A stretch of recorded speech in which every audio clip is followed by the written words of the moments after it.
يا صباح الخير والقمر والسكر على عيونكم يا رب. ازيكم يا حبايبي؟ عاملين ايه؟ يا رب تكونوا بخير وكويسين وفي احسن حال دايما يا رب.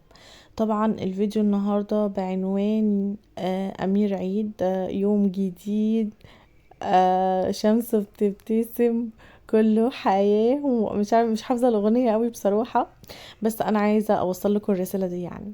فالنهاردة يوم إن شاء الله بداية مشرقة، وبداية كلها كده تفاؤل بإذن الله يا رب.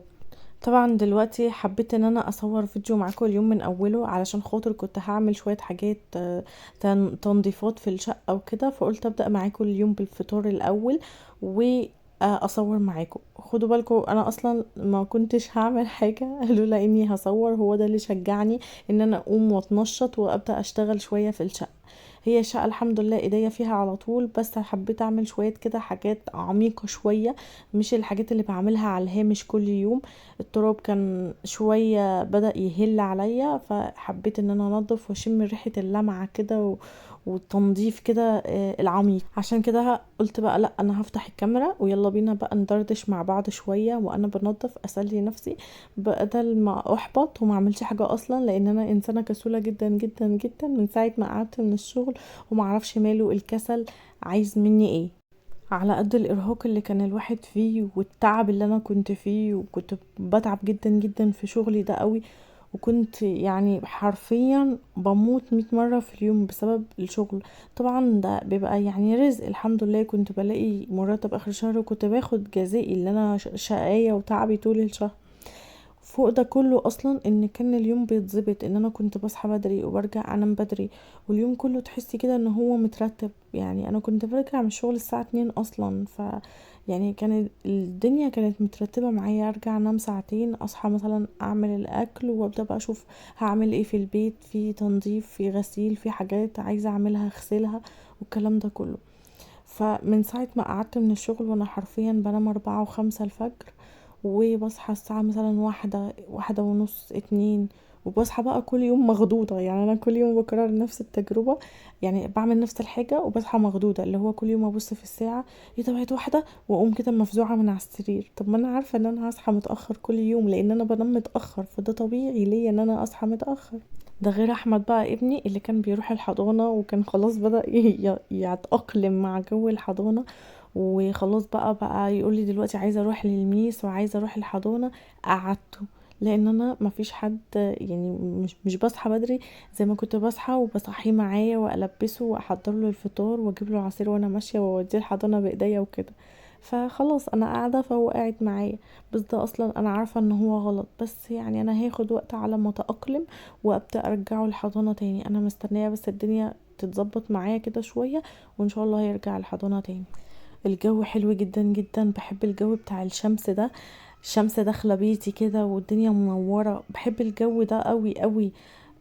بس ما بحبش انزل بصراحه في الشمس، انا احب اقعد في البيت واشوف كده الشمس وهي داخله كده ونورها داخل البيت، نور ربنا داخل. ما بحبش نور خالص اشغله الصبح، بحب النور بتاع ربنا وبس.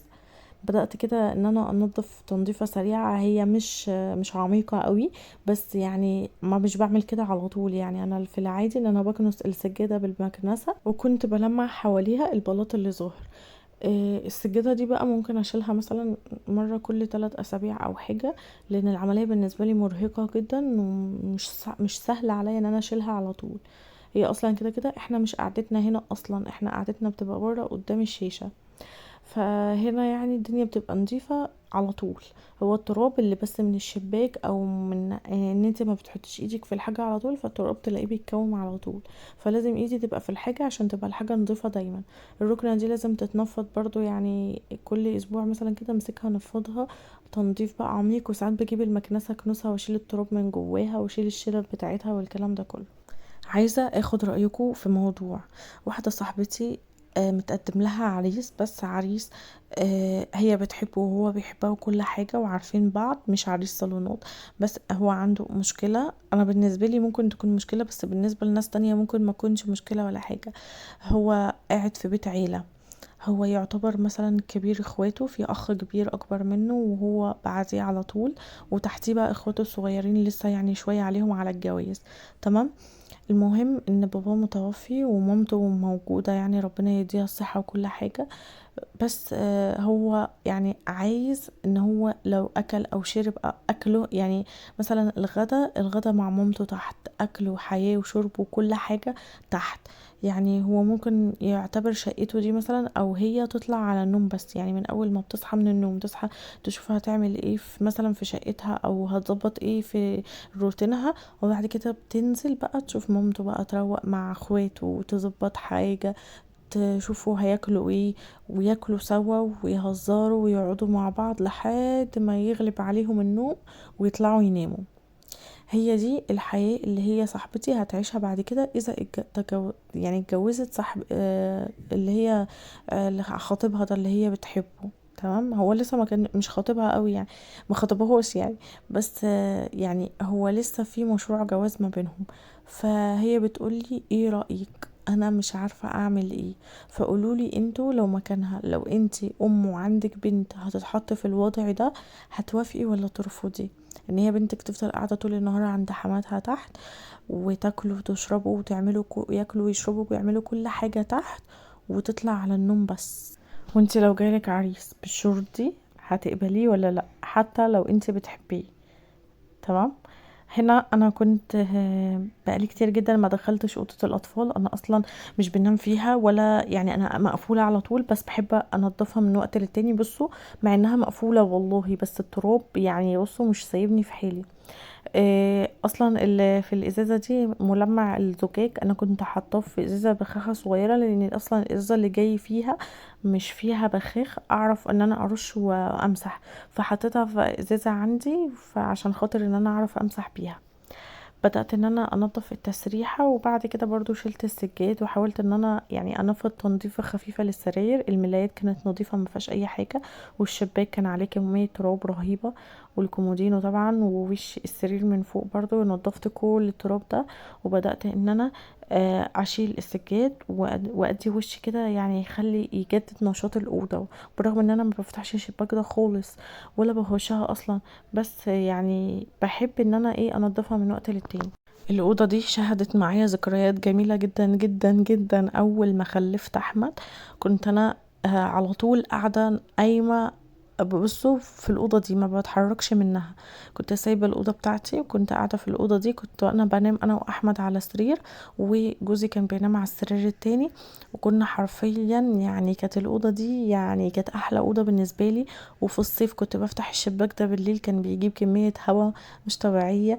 واول ما النهار يطلع كنت بحب بصراحة الأوضة دي، ولما كان النهار الشمس تطلع زي كده كنت ببقى قاعدة على السرير ده وببقى فاتحة الشباك، وكنت بحب اشغل الراديو واقعد كده يعني استمتع شوية بوقت جميل كده لطيف قبل ما اقوم من على السرير. معرفش انا بطلت اعمل العادة دي ليه، بس يمكن لما احمد بدأ يكبر شوية ويشبط بقى في الاجهزة واي حاجة بمسكها ومش مديني فرصة ان انا اسمع حاجة او كده، مبقاش في وقت ان انا اعمل كده. طبعا بقى بعد المجهود الرهيب ده كنت محتاجة ان انا اخد شاور، عشان خاطر طبعا الجو حر وهدومي اغيرها، والجو ده اصلا محتاج بقى ترطيب ومحتاج ريحة حلوة كده. روشت على نفسي شوية وبدأت اروق على نفسي بعد ما نظفت الشقة. وبعدها كمان رحت عاملة لي بقى كوباية كده، كنت عايزة اعمل حاجة بس لقيت عندي بيبسي فيروز في التلاجة، فقلت اما اخد كوباية واقعد استمتع شوية بالجو واتفرج على التلفزيون واهدى شوية، بعد كده اقوم اشوف هكمل هعمل ايه. ارجوكم حبوا معايا الشمس والجو الجميل ده يا جماعة، ما تحرموش نفسكم من متعة بالنهار دي، وحاولوا ما تناموش، ان انتوا تناموا متأخر وتصحوا متأخر والنهار يروح منكم، لان بجد بجد النهار ده احلى حاجة في اليوم. والشمس لما بتكون طالعة كده في اليوم يا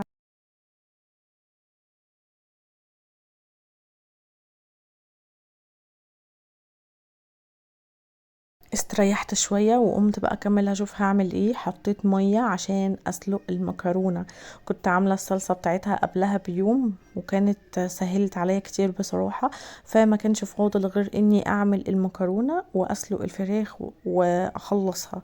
فبدأت ان انا اسلق المكرونة وكده خلاص كانت خلصت معايا.